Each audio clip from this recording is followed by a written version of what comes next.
दर्शकबिन नमस्कार। Issue of the डेमा स्वागत छ। म सुजन चालिसे। दर्शकबिन, अहिले मन्त्रालय भागबण्डाको विषय पेचिलो बनिरहेको छ। रासोपा, राप्रपा र नेकपा एमाले सरकार छाडेपछि 16वटा मन्त्रालय प्रधानमन्त्री पुष्पकमल दाहालको जिम्मामा आएको 1 महिना भन्दा बढी भयो। उक्त मन्त्रालयहरूबाट सामान्य प्रशासनिक कामकाज बाहेक अन्य नीतिगत अभ्यास र सेवा प्रवाह हुन सकेको छैन। सरकार सञ्चालनको आधार मानिने गृह र अर्थ मन्त्रालय नै कमान्डरविहीन रहेको छ। उपराष्ट्रपति निर्वाचनको लगत्तै सरकारलाई पूर्णता दिने उद्घोष गरेका प्रधानमन्त्री पुष्पकमल दाहाल प्रचण्डले पटक पटक सरकार विस्तारको भाका सारिरहेका छन्। मन्त्रालय भागबण्डाको अन्तिम कसरत गरिरहेका गठबन्धन दलहरूले मालदार मन्त्रालयमा आफ्नो दाबी नछोड्दा सरकार विस्तार धकेलिँदै गएको छ। प्रधानमन्त्रीले आज बेलुकासम्म पहिलो चरणमा केही मन्त्री नियुक्त गर्ने तयारी गरेको बताइएको छ। अहिले बालुवाटारमा गठबन्धनको बैठक बसिरहेको छ। तर गठबन्धनमा भागबण्डा र दलहरूको आन्तरिक सहमतिमा तालमेल मिल्न सकिरहेको छैन। प्रधानमन्त्रीद्वारा प्रस्तावित मोडेलमा राष्ट्रिय स्वतन्त्र पार्टी, नागरिक उन्मुक्ति, लोसपादेखि स्वतन्त्र सांसद प्रभु शाहलाई मन्त्री बनाउने तयारी गरिएकोमा राष्ट्रिय स्वतन्त्र पार्टी तत्कालै सरकारमा नजाने बताइएको छ। 10 दलीय भागबण्डाको चपेटाका कारण संसदमा 89 सिट भएको पहिलो दल नेपाली काङ्ग्रेसले जम्मा 8 मन्त्रालयमा चित्त बुझाउने भएको छ। भागबण्डाको गन्जागोलका बीच बुधबार एक कार्यक्रममा प्रधानमन्त्रीले आगामी 5 वर्ष यही सरकारले निरन्तरता पाउने बताएका छन्। जबकि 5 वर्षमा 3 पटक सरकारको नेतृत्व परिवर्तन गर्ने गरी नेपाली काङ्ग्रेस, माओवादी केन्द्र र एकीकृत समाजवादी बीच सहमति भइसकिएको बताइएको छ।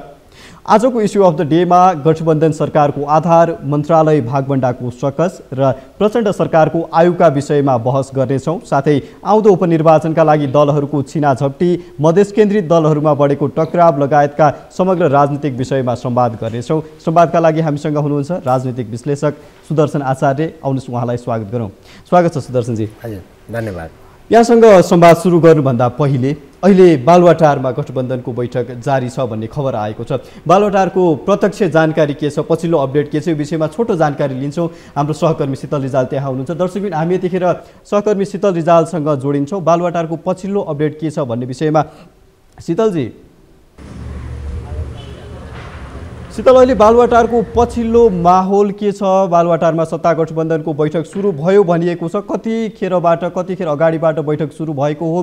पछिल्लो जुन मन्त्रालय भागबण्डाको लागि अन्तिम बैठक पनि भनिएको छ, भागबण्डा लगभग आज टुङ्गिने बताइएको छ।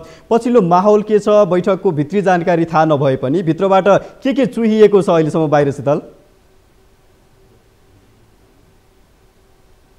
सुजन, यति बेला हामी प्रधानमन्त्रीको सरकारी निवास बालुवाटारमा रहेका छौँ। यहाँ आज मन्त्री परिषदलाई पूर्णता दिने गरी गठबन्धन दलहरू बीच निर्णायक बैठक भनेर बस्ने भनिएको थियो। यद्यपि बैठक 2 बजेबाट बस्ने भनिएको थियो र प्रधानमन्त्री उपत्यका बाहिर अर्थात् चितवन भएका कारणले गर्दा बैठक अझै पनि औपचारिक रूपमा सुरु भइसकेको अवस्था छैन। यद्यपि अहिले नेपाली काङ्ग्रेसका सभापति शेरबहादुर देउवा, उपसभापति पूर्णबहादुर खड्का लगायतका गठबन्धनमा आबद्ध भएका दलका शीर्ष नेताहरू आउने क्रम चलिरहेको छ भने अनौपचारिक रूपमा बैठक सुरु भएको हामीले जानकारी पाएका छौँ। यद्यपि गठबन्धनकै बैठक भनेर औपचारिक रूपमा बैठक सुरु भइसकेको अवस्था छैन यति बेला बालुवाटारमा। र बालुवाटारमा आज बस्ने सत्ता गठबन्धनको बैठकले मन्त्रालयमा दलहरू बीच दललाई कुन मन्त्रालय र कति मन्त्रालय दिने भन्ने विषयमा टुङ्गो लगाएर आजै मन्त्री परिषद विस्तारको काम पनि टुङ्गाउने गरी यो गठबन्धनको बैठक अर्थात् निर्णायक बैठक बस्ने भनिएको छ। र अहिलेसम्म हामीले प्राप्त गरेको जानकारी अनुसार र यो मोटामोटी भएको सहमति, दलहरू बीच भएको मोटामोटी सहमति अनुसार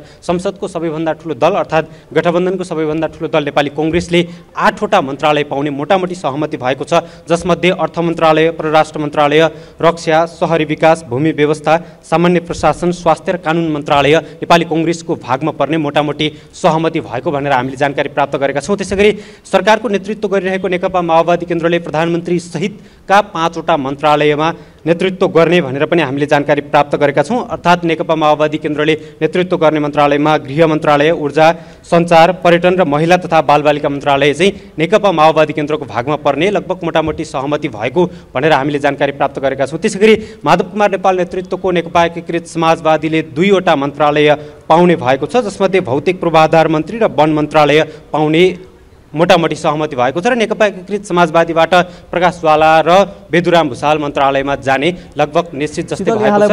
प्रकाश ज्वालाले भौतिक पूर्वाधार मन्त्रालय पाउने यो लगभग खाका हामीले प्राप्त गरिरहँदाखेरि यहाँले पनि भन्नुभयो बैठक केही ढिलो गरी सुरु हुने क्रममा छ, अनौपचारिक जानकारी आयो भनेर भन्नुभएको छ। आजै यो मन्त्रालयको खाकाले पनि पूर्णता पाउने र शपथ ग्रहण पनि आजै गराइने भन्ने कुरा आएको छ। यसको सम्भावना कति देख्नुहुन्छ छोटकरीमा?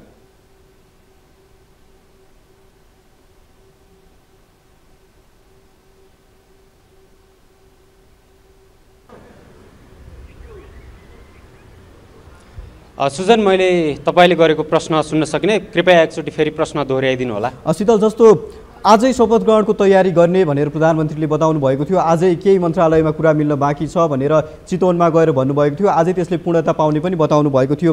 सम्भावना चाहिँ आजै पूर्णता पाउने र शपथ ग्रहणको सम्भावना कतिको देखिन्छ छोटकरीमा कृपया?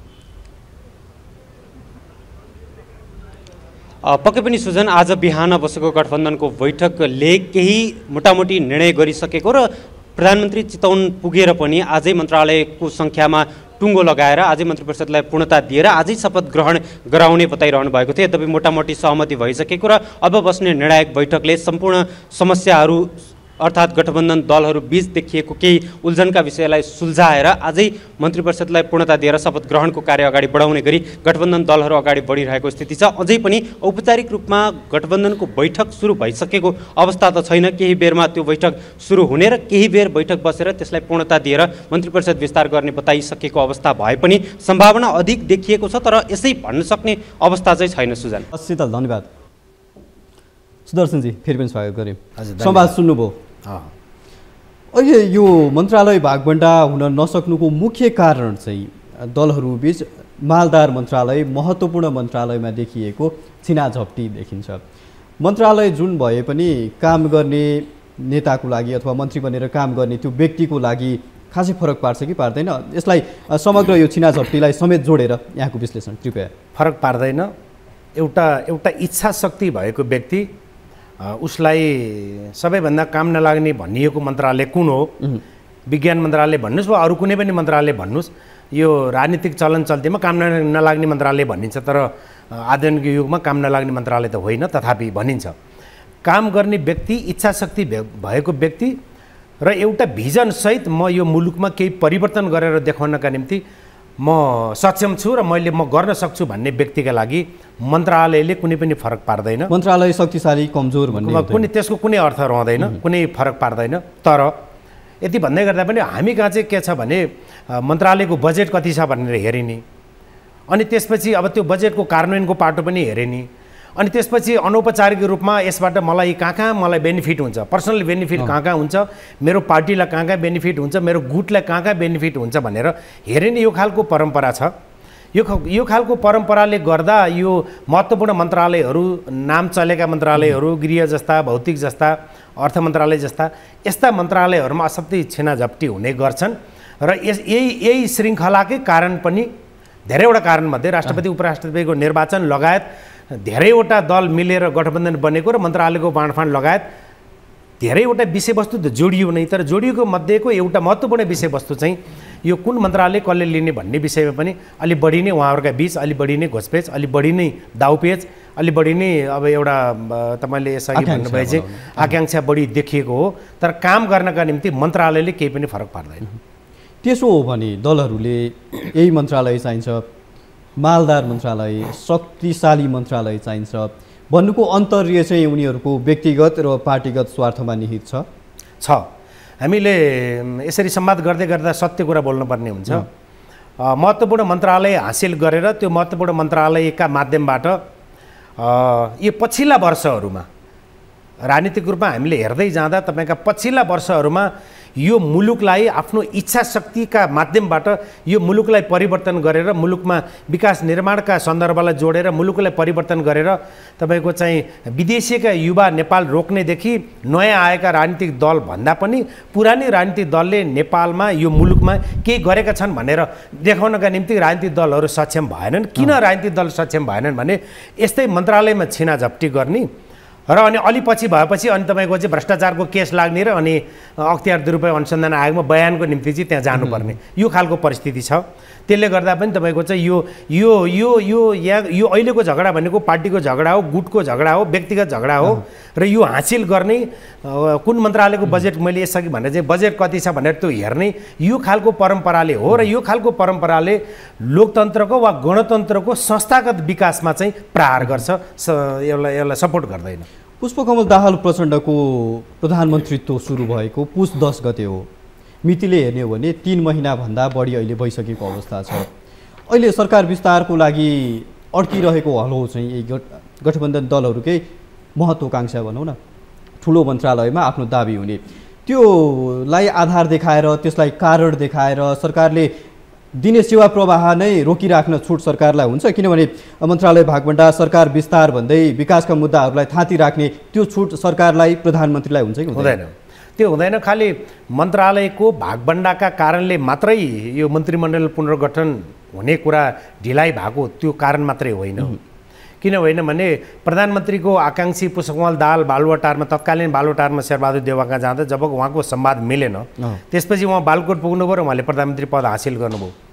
बालकोट पुगेर प्रधानमन्त्री पद हासिल गरेपछि बालकोटबाट उहाँ बाहिरिँदै गर्दा सभामुख पनि बालकोटलाई अर्थात् नेकपा एमालेलाई, राष्ट्रपति पनि बालकोटलाई अर्थात् नेकपा एमालेलाई, र सभामुख र राष्ट्रपति जस्तो महत्त्वपूर्ण पोजिसन नेकपा एमाले प्राप्त गरेपछि मेरो प्रधानमन्त्रीको दिनगन्ती सुरु हुन्छ। त्यो भावनाले अब म यहाँबाट ब्याक हुनुपर्छ भनेपछि फेरि पनि अर्को राजनीतिले अर्को कोर्स लियो, अर्को बाटो परिवर्तन गर्यो। त्यो बाटो परिवर्तन गरेको परिवर्तित बाटोले नेपाली कङ्ग्रेसले राष्ट्रपति प्राप्त गर्यो भन्दा एक चरण त्यहाँ अल्मलियो। राजनीति त्यहाँ घुम्यो केही समय, त्यसपछि उपराष्ट्रपतिमा घुम्यो र पछिल्लो समय अब केही समय त राष्ट्रिय स्वतन्त्र पार्टी अध्यक्ष रवि लामिछानेको केसका कारणले पनि केही समय राजनीति त्यता अल्मलियो। त्यसपछि राष्ट्रिय स्वतन्त्र पार्टी, राष्ट्रिय प्रजातन्त्र पार्टी जस्ता राजनीतिक दलहरू केही समय सरकारमा रहेर उहाँहरू सरकारबाट बाहिरिनु भयो, फेरि पनि राजनीति त्यहाँ अल्मलियो भन्दा यो चक्र अहिले यहाँसम्म आइपुगेको छ। र आजका मितिमा चाहिँ अब आजै पनि मन्त्रीमण्डल आउला, हामी यो संवाद गरुन्जेल आइरहेको छैन, मन्त्रीमण्डल आज आउला। आजका मितिसम्म आइपुग्दा चाहिँ यो पछिल्लो समय भनेको चाहिँ मन्त्रालयमा कसको हैसियत कति हुने, कुन राजनीतिक दलले कति मन्त्री प्राप्त गर्ने, कुन मन्त्रालय प्राप्त गर्ने र ती मन्त्रालय यहाँले भन्नुभयो चाहिँ ती मन्त्रालय चाहिँ कति बजेटका मन्त्रालय हुने, यही गोलचक्करमै अहिले ढिलाइ भएको हो। र यो तपाईँको प्रश्नसँगै म जोडौँ, यो मन्त्रालय यसै पनि सरकार अलोकप्रिय छ भनिराखिएको छ, यसै पनि मूलधारका राजनीतिक दलहरू अलोकप्रिय छन् भनिराखिएको छ।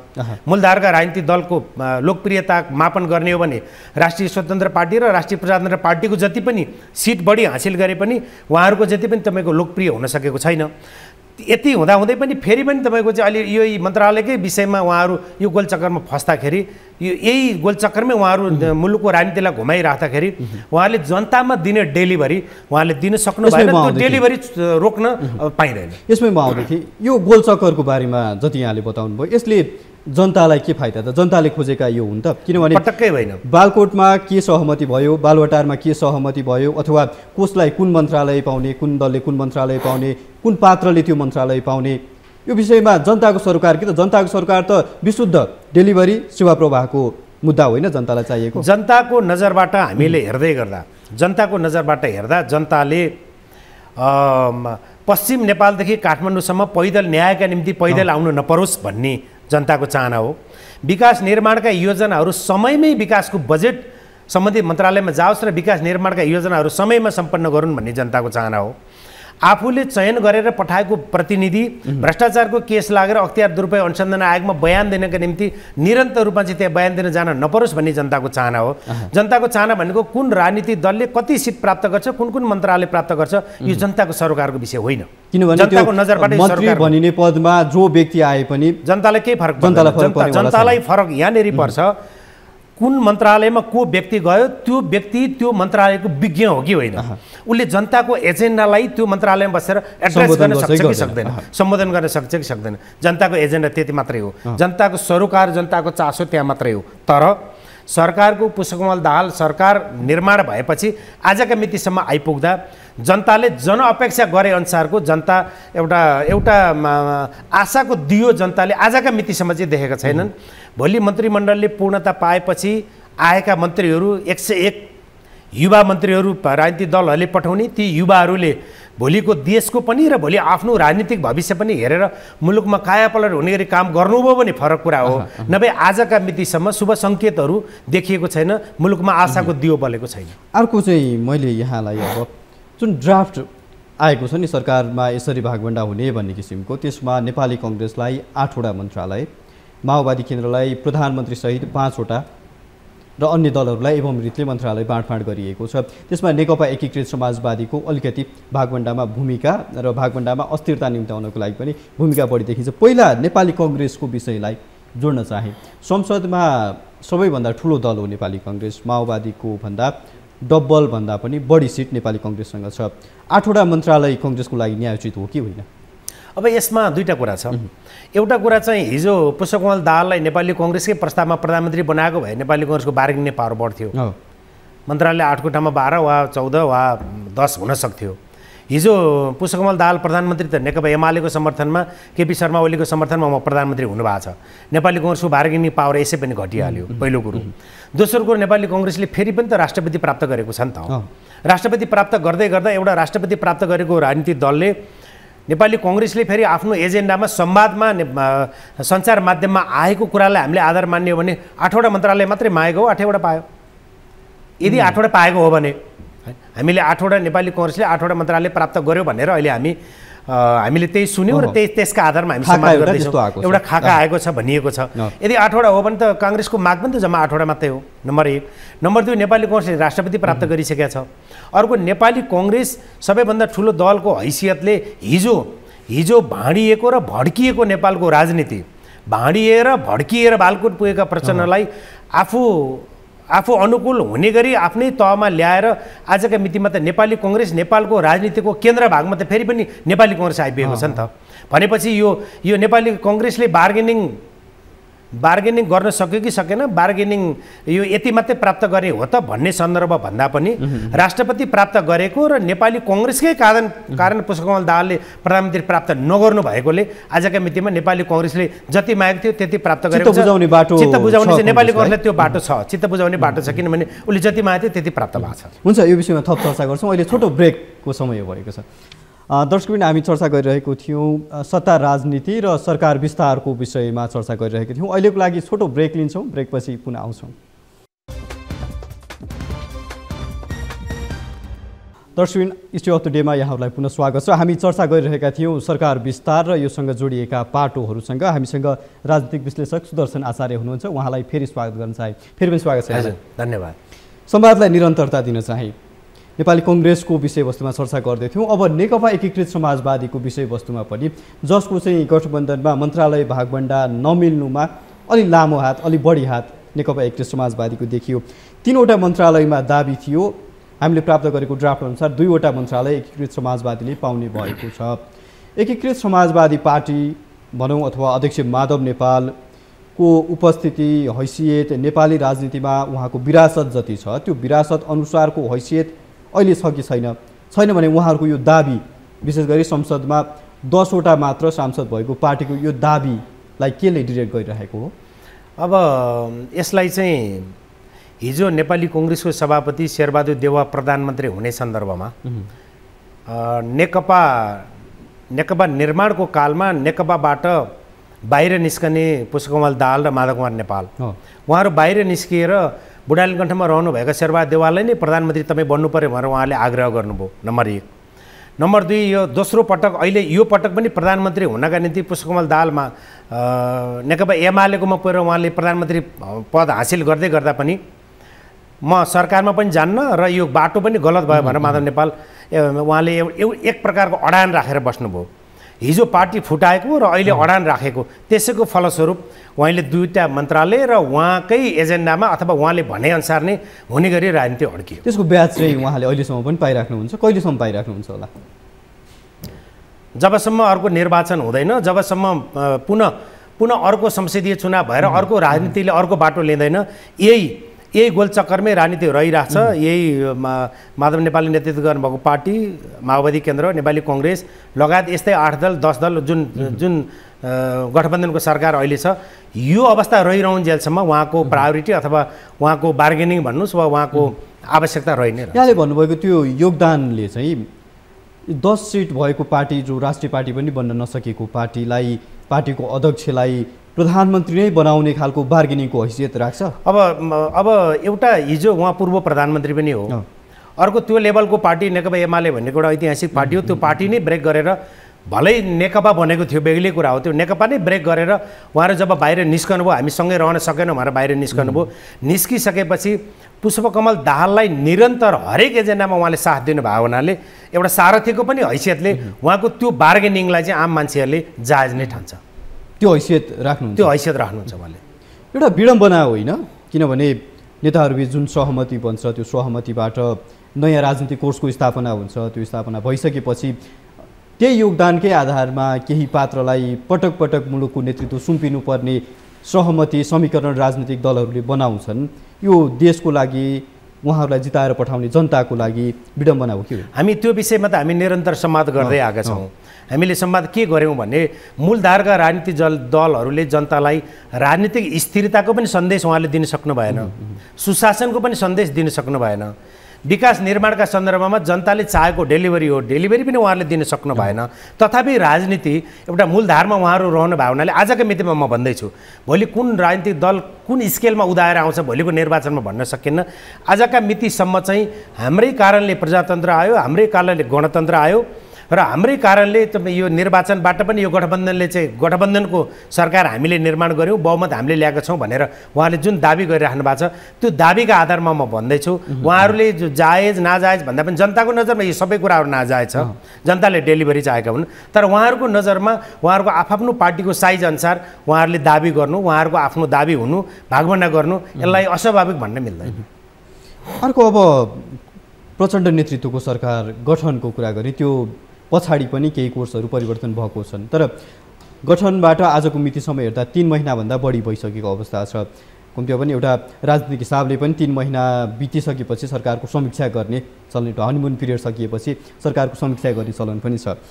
प्रचण्ड सरकारको यो 3 महिनाबाट केही दिन अगाडि आइसक्यौँ हामी, समीक्षा कसरी गर्नुहुन्छ यो 3 महिनाको? यसले आगामी 5 वर्षको सङ्केत कस्तो गर्छ? किनभने बिहानीले दिनको सङ्केत गर्छ भने चाहिँ अब आजका मितिमा हामीले अहिले यति बेला गर्ने समीक्षाले चाहिँ भविष्यमा कस्तो सरकारले कस्तो काम गर्ला हामीले हेर्न बाँकी नै रहेकोले आजकै मितिमा गर्नु अलि हतारो पनि होला। तर किनभने आजको मितिसम्म त पुष्पकमल दाहाल सरकारले के गर्ला भन्नका निम्ति उहाँले नै 16-17वटा मन्त्रालय त उहाँ आफैले सम्हालेर बस्नु भएको छ, मन्त्रालयको फाइल पनि सिग्नेचर गर्न उहाँले भ्याउनु भएको छैन।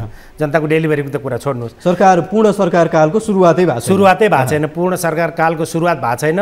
एउटा राजनीतिक दलसँग सहकार्य गरेर सरकारमा पुग्दै गर्दा एउटा होइन 2टा राजनीतिक दलले सरकारलाई दिएको समर्थन फिर्ता लिएर सरकारबाट बाहिर निस्किसकेको अवस्था छ। केन्द्रदेखि प्रदेशसम्मका सरकारहरू धमाधम फेरबदल भइरहेका छन्। त्यसले गर्दा आजकै मितिमा चाहिँ अहिले हामीले पूर्व अनुमान गर्नु हतारो हुन्छ, किनभने मन्त्रीहरू कस्ता आउँछन्, उनीहरूले जनताप्रति कति उत्तरदायी हुन्छन्, जनताप्रति उत्तरदायी हुन्छन् कि आफूलाई सिफारिस गरेर पठाउने, आफूलाई निर्वाचित गर्ने जनताभन्दा पनि सिफारिस गरेर पठाउने नेता गुट पार्टीप्रति उत्तरदायी हुन्छन्, त्यो हेर्न बाँकी छ। तर यति बेलासम्मको समीक्षा गर्दा यति बेलाले हामीले एउटा लगाउन सक्ने पूर्व अनुमान चाहिँ के हो भने सरकारका सङ्केतहरू शुभ छैनन्। सरकारले सकारात्मक सन्देश जनतालाई दिन सकेको छैन। जति दिन सक्यो, जति दिएको छ यसैबाट पनि हामीले पूर्व अनुमान लगाउन सक्छौँ। सरकारका सङ्केतहरू भनेको राजनीतिक रूपमा तपाईँको एउटा अस्थिर राजनीतिक खेलमै यो बाटो र त्यो बाटो हरेक घन्टामा हरेक दिन हरेक साता राजनीतिक परिवर्तन भइरहेको छ। त्यसले गर्दा यति बेलाकै समीक्षा गर्ने हो भने, यति बेलासम्मलाई नै हामीले विश्लेषण गर्ने हो भने सरकारका सङ्केतहरू शुभ छैन। अर्को पाटोलाई चाहिँ कसरी हेर्नुहुन्छ? जस्तो सरकारको अधिक समय चाहिँ मन्त्री बन्ने अथवा गठबन्धनमा मन्त्रालयको भागभण्डा मिलाउनेमै व्यतीत भएको जस्तो देखिन्छ। योले निरन्तरता पाउने क्रम जारी हुने अनुमान गर्न सकिन्छ, किनभने गठबन्धनमा 3वटा नेतृत्वको परिकल्पना गरिएको छ आगामी 5 वर्षमा। जस्तो प्रचण्डको नेतृत्वमा मन्त्रालय भागभण्डाको लागि 2 महिना समय व्यतीत भयो, त्यसपछि माधव नेपालको नेतृत्व हुने कुरा छ, त्यसको लागि अर्को 2 महिना व्यतीत होला, शेरबहादुर देउवाको नेतृत्व आउँदाखेरि अर्को 2 महिना व्यतीत होला। मन्त्रालय भागभण्डामै व्यतीत हुने समय चाहिँ विकासको लागि अथवा नीतिगत रूपमा काम गर्नको लागि लाग्ने समयभन्दा बढी हुने दृश्य देखिन्छ कि देखिँदैन? देखिन्छ, एकदमै देखिन्छ। किन देखिन्छ भने 2-3वटा प्रष्ट सम्भावनाहरू 2-3वटा सम्भावनाहरू अगाडि आएका छन्। एउटा कुरा चाहिँ 3 वर्ष पुष्पकमल दाहालले, त्यसपछि 1 वर्ष माधव कुमार नेपालले, त्यसपछि बाँकी रहेको अन्तिम 1 वर्ष शेरबहादुर देउवाले सरकारको नेतृत्व गर्ने भनिएको छ। भन्दा तपाईँको शेरबहादुर देउवा स्वयं आफै पनि यो 3 वर्षसम्म पुष्पकमल दाहाललाई प्रधानमन्त्री मानेर उहाँको स्वास्थ्य, उहाँको उमेर सबै कुराले उहाँ त्यसमा तयार हुनु चाहिँ उहाँको महत्त्वाकांक्षा, यो सबै कुराले उहाँ 3 वर्ष त्यहाँ प्रतीक्षा गर्न तयार हुनुहुन्छ कि हुनुहुन्न। त्यसपछि यो गठबन्धनको सरकार ढलेपछि ठुलो दलको हैसियतले, संविधान त ठुलो दलको हैसियतले सरकार निर्माण हुन्छ, फेरि माधव कुमार नेपालकोमा सरकार जान्छ कि जाँदैन, अर्को कुरा। सँगसँगै अब यो धैर्यता पनि भयो, सरकार पनि रह्यो भने पनि जनताका बीचमा गरेका बाचाहरू पुरा उहाँहरूले गर्न सक्नु भएन भने त्यही बीचमा चाहिँ सरकारमा रहेका राजनीतिक दलले सरकारलाई दिएको समर्थन फिर्ता लिएर भोलि त्यति बेला नेकपा एमालेको समर्थनमा अथवा नेकपा एमाले नेपाली कांग्रेसकै नेता शेरबहादुर देउवालाई सरकार एकलौटी चलाउनको निम्ति अर्को अस्त्र फाक्दैन भन्ने के ग्यारेन्टी? मुलुक फेरि पनि देउवा त्यसमा आकर्षित नहोलान् भन्ने के ग्यारेन्टी? फेरि पनि मुलुक मध्यावधिमा नजाला अथवा संसद विघटन नहोला भन्ने कुराको के ग्यारेन्टी? किनभने अपोजिसनको लिडरले हिजो नै सत्तामा हुँदा त पार्लियामेन्ट दुईपल्ट विघटन गर्नुभयो, संसदमा पनि उहाँले संसद विघटन गरेको ठिक थियो भनेर पैरवी गर्नुभयो संसदमा पनि। भन्दा यो सरकारले अथवा माधव कुमार नेपाल, शेरबहादुर देउवा वा पुष्पकमल दाहाल जो कहिले पनि पार्लियामेन्ट बिचैमा विघटन गर्नुभयो भने त्यति बेला त नेकपा एमाले पनि समर्थन गर्ने अवस्था रहन सक्छ। त्यो भावनाले तपाईँको यो आगामी 5 वर्ष हामीले त्यस्तो नहोस्, नेपालको राजनीति एउटा विद्रूप रूपको बाटो नेपालको राजनीतिले नरियोस्, हाम्रो शुभकामना छ। तर नेपालको राजनीतिले 5 वर्षसम्म एकदम सरसर्ती राजनीति अगाडि बढ्छ भन्ने कुराको चाहिँ हामीले अहिले पूर्व अनुमान लगाउन सकिँदैन। त्यसो हो भने जस्तो सरकार गठबन्धन सरकार बनिसकेपछि एउटा न्यूनतम साझा कार्यक्रम भन्ने लिखित नै सही, किताबी नै सही, त्यो एउटा मस्यौदा बनाउने, प्रतिवेदन जस्तो बनाउने, सरकारले के गर्छ आगामी 5 वर्षमा उद्देश्य सहितको एउटा खाका तयार गर्ने गरिन्छ। त्यो चाहिँ 2 महिना अगाडि पनि सरकार बन्दाखेरि पनि बनेको थियो। यद्यपि त्यसको आयु 2 महिना पनि टिकेर यो 2 महिनाको अवधिमा मन्त्रीहरूले, प्रधानमन्त्रीले त्यसमा प्रवेश गर्ने मौकै पाउनु भएन होला जस्तो देखिन्छ। फेरि पनि न्यूनतम साझा कार्यक्रम बनाउनको लागि यो मन्त्रालय भागबण्डासँग समानान्तर रूपमा छलफल भइरहेको थियो। त्यसको अर्थ के, औचित्य के, आवश्यकता के? होइन, सरकार फेरिएपछि, नयाँ सरकार आएपछि नयाँ सरकार र सरकारमा सहभागी राजनीतिक दलका बीचमा एउटा न्यूनतम साझा कार्यक्रम, एउटा साझा दस्तावेज निर्माण गरेर जनताका बीचमा त्यो प्रस्तुत गर्ने एउटा प्रचलन हो। तर आजका मितिसम्म यो सरकार, यो अहिले पछिल्लो सरकार निर्माण भएपछि त त्यो बारेमा संवाद भयो, 10 दलीय गठबन्धनमा पेश भयो भन्ने मात्रै सुनिएको, सरकारको नीति कार्यक्रम पनि आएको छैन। भन्दाखेरि यति बेला हामीले गरेको संवादबाट एउटा विरक्त लाग्दो अथवा राजनीतिमा अस्थिरता नै अस्थिरता अथवा एउटा पोजिटिभ बाटोबाट चाहिँ मुलुकको राजनीति जाँदैन कि भन्ने खालको चाहिँ त्यो खालको संवाद त्यतातिर डोरिन सक्छ। तर सरकारले यति बेला न सरकारको न्यूनतम कार्यक्रम, न सरकारले पूर्णता, न सरकारले जनतामा गर्ने भनिएको डेलिभरी वास्तवमा यति बेलासम्म त केही दिन सकेको छैन। किनभने एउटै व्यक्तिले धेरैवटा मन्त्रालय लिएको अवस्था छ, राजनीतिक स्थिरता छैन, जनताका बीचमा असाध्यै ठुलो एउटा निराशा पैदा हुने खालका अभिव्यक्तिहरू आएका छन्। सँगसँगै एउटा पढे लेखेको र एउटा दक्ष व्यक्ति जसले जनताका बीचमा गएर अनुमोदन भएर म पार्लियामेन्ट आउँछु भनेको डाक्टर स्वर्णिम वाग्ले जस्ता मान्छेले एसएमएस गरेर मैले चाहिँ नेपाली काङ्ग्रेस आज छोडेँ है भनेर चाहिँ एसएमएस गर्नुपर्ने अवस्था भन्दाखेरि यो हामीले चौतर्फी जता जुन एङ्गलबाट हेऱ्यो भने पनि सँगै अरू पनि विषयवस्तुहरू जोड्न सकिन्छ होइन। जस्तो सुशासन कायम गर्ने निकाय अख्तियार दुरुपयोग अनुसन्धान आयोग, अख्तियार दुरुपयोग अनुसन्धान आयोगले कुनै पनि महत्त्वपूर्ण मुद्दामा महत्त्वपूर्ण फाइल खोल्ने बित्तिकै अख्तियार दुरुपयोग अनुसन्धान आयोगका आफ्नै स्वयं तीकै कर्मचारीहरू छैनन्, आफ्ना कर्मचारीहरू छैनन्, विभिन्न मन्त्रालयबाट काजमा कर्मचारी ल्याएर काम गराउनु पर्ने। अनि ती कर्मचारीले कुनै पनि फाइल आयुक्त, प्रमुख आयुक्तले कुनै पनि फाइल मगाउने बित्तिकै तपाईँको फाइल सुरु भयो है छानबिन भनेर तुरुन्तै म्यासेज जाने स्वार्थको आधारमा। त्यसपछि उहाँहरूको पनि फेरि 52 भाइको मुद्दा छ, अदालतमा तुरुन्तै पेशी पनि छ नि भन्दाखेरि यति धेरै विषयवस्तुहरू छन्, असरल विषयवस्तुहरू छन्। यसलाई भोलिको मितिमा अब आज निर्माण हुने वा भोलि निर्माण हुने सरकारले यो सबै विषयवस्तुहरूलाई सम्हालेर अगाडि लैजान सकेन भने एक प्रकारको जनविद्रोहको स्थिति चाहिँ हुनसक्छ। तपाईँको त्यो विद्रोहले के हुन्छ, कुन रूप लिन्छ, सरकारले थेक्न सक्छ सक्दैन, वा त्यो विद्रोह भनेको आगामी निर्वाचनसम्मै कुर्नुपर्छ कि अगाडि नै विद्रोह हुन्छ कि भन्न सकिन। तर जनता यसै गरी ठुलो हेरेर बस्ने पक्षमा जनता चाहिँ देखिँदैन। जनता त्यसरी ठुलो हेरेर बस्ने पक्षमा भएकालाई जनता भनिँदैन, जनता त्यसरी रहन्छन् जस्तो मलाई लाग्दैन। अर्को विषय चाहिँ सरकारलाई पूर्णता दिने विषयमा नै विभिन्न 10भन्दा बढी दलहरूको त्यहाँ सहभागिता छ। 10वटै दललाई प्रधानमन्त्रीको ड्राफ्ट अनुसार भने अन्तिम चाहिँ निर्णय नआइसकेको अवस्थामा मैले भने प्रधानमन्त्रीले स्वतन्त्र सांसद रहेका व्यक्तिलाई पनि र एउटा दुईटा मन्त्रालय चाहिँ साना साना दलहरूलाई पनि वर्गीकरण गर्नुभएको छ। राष्ट्रिय स्वतन्त्र पार्टीलाई पनि योभन्दा अगाडि राष्ट्रिय स्वतन्त्र पार्टीप्रति प्रधानमन्त्री त्यति उदार देखिनुहुन्न थियो। यो पटक चाहिँ उहाँलाई सकेसम्म समेटेर लाने भन्ने प्रधानमन्त्रीको तयारी त्यो ड्राफ्टमा देखिन्छ। यद्यपि राष्ट्रिय स्वतन्त्र पार्टीले सरकारमा नजाने भन्ने किसिमको मनसाय व्यक्त गरेको भन्ने कुरा आएको छ। राष्ट्रिय स्वतन्त्र पार्टीप्रति प्रधानमन्त्रीको जुन अनुदारता थियो त्यो एक्कासी उदारतामा परिणत कसरी भएको होला? अब यसमा राष्ट्रिय स्वतन्त्र पार्टीले लिने नीति भनेको सत्ता निकट हुने नीति लिँदो रहेछ, त्यो पार्टीको नीति त्यो रहेछ भन्ने कुरा कारण के होला? छोटो विश्लेषण। हिजो पनि त्यही देखियो। अब राष्ट्रिय स्वतन्त्र पार्टीका पार्टी सभापतिको पनि स्वयं आफ्नै पनि केस विद्यमान केस रहेको, भलै त्यो महाधिवक्ता कार्यालयले केस नचल्ने भनेर निर्णय गरे पनि उहाँको आफ्नै पनि केस रहेको एउटा, अर्को पार्टी सभापति र एउटा पार्लिमेन्टको मेम्बर पनि गुमाउनु परेको परिस्थिति, दोस्रो परिस्थिति, र तेस्रो यसलाई पोजिटिभ रूपमा हामीले लिने भने राष्ट्रिय स्वतन्त्र पार्टीले एउटा वा दुईटा जति मन्त्रालय प्राप्त गरे पनि मन्त्रालयमा गएर राम्रो काम गर्ने इच्छाशक्ति पनि हुनसक्छ, त्यो राजनीतिक दलको इच्छाशक्ति पनि हुनसक्छ। तर हिजो प्रधानमन्त्रीलाई एक प्रकारको ठेस लागेको चाहिँ अमुक कोही व्यक्तिको एउटा डिजाइनमा चाहिँ चल्या हो कि राष्ट्रिय स्वतन्त्र पार्टी भन्ने थियो, र राष्ट्रपतिलाई पनि उहाँहरूले राष्ट्रिय स्वतन्त्र पार्टीले मतदान गरेपछि र वर्तमान प्रधानमन्त्रीकै सँगै उहाँहरूले सहकार्य गरेको हिसाबले पनि स्पष्ट पार्दा नेकपा एमालेसँगको सामिप्यता प्रधानमन्त्रीलाई चित्त नबुझेको र अहिले चाहिँ त्यसबाट अलिकति अलग भइसकेको अवस्थामा प्रधानमन्त्रीले अलिकति रुचि देखाउन थाल्नुभएको भनेर त्यो हामी त्यो निचोडमा पुग्न सकिन्छ। भलै राष्ट्रिय स्वतन्त्र पार्टीले सरकारमा लिने वा नलिने, राष्ट्रिय स्वतन्त्र पार्टी सरकारमा जाने वा नजाने त्यो त निकट भविष्यमा देखेला, आज भोलि नै देखेला। तर सत्य कुरा चाहिँ त्यही हो, जहाँ उहाँ एउटा आफूभित्र रहेका विषयवस्तु पनि निरूपण गर्ने सँगै उहाँहरूको इच्छाशक्ति पनि हुनसक्छ।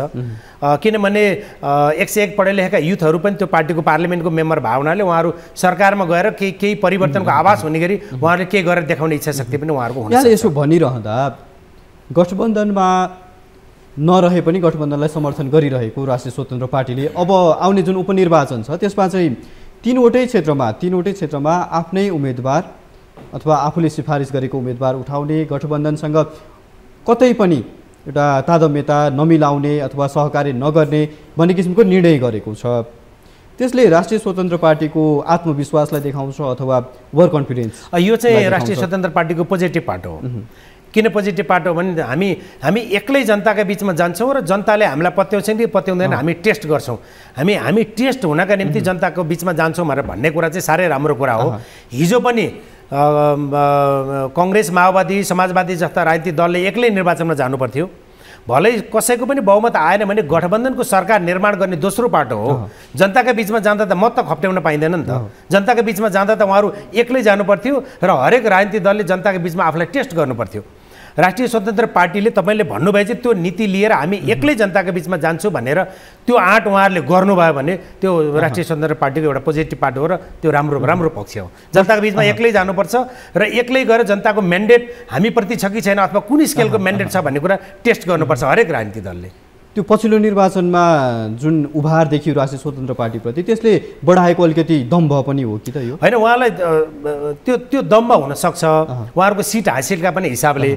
तर यो बिचमा उहाँलाई जुन ठेस लागेपछि अब यो ठेसलाई जनताले कसरी बुझ्छन् भन्ने कुराको एउटा टेस्ट पनि हो। किनभने खप्ट्यायो भने त कुन पार्टीको कति भोट आएर जित्यो भन्ने कुरा थाहा हुन्न। त्यसले गर्दा राष्ट्रिय स्वतन्त्र पार्टीलाई यो जनताको विश्वास कायम छ कि छैन भनेर आफूलाई टेस्ट गर्ने एउटा परीक्षा थियो, एउटा परीक्षा पनि हुनसक्छ। हुन्छ सुदर्शनजी, यहाँको यो महत्त्वपूर्ण समय संवादको लागि यहाँलाई धन्यवाद। हजुर, धन्यवाद। दर्शकवृन्द, हामी कुराकानी गरिरहेका थियौँ राजनीतिक विश्लेषक सुदर्शन आचार्यसँग। विशेष गरी सरकार विस्तारमा जुन झमेला देखिएको छ, गठबन्धनका दलहरूले सरकारमा जान देखाएको छिना झप्टी र मालदार शक्तिशाली मन्त्रालयमा जान देखाएको कसरतको विषयमा चर्चा गरिरहेका थियौँ। यो सँगसँगै प्रधानमन्त्री पुष्पकमल दाहाल प्रचण्डको सरकारको आयु र यो सत्ता गठबन्धन जुन छ, गठबन्धनको आयु कति लामो हुने र यसले दिन सक्ने डेलिभरीको पाटोमा रहेर आज संवाद गऱ्यौँ। आजको लागि कार्यक्रम इस्यु अफ द डेको समय सकिएको छ। हामीलाई बिदा दिनुहोस्। नमस्कार।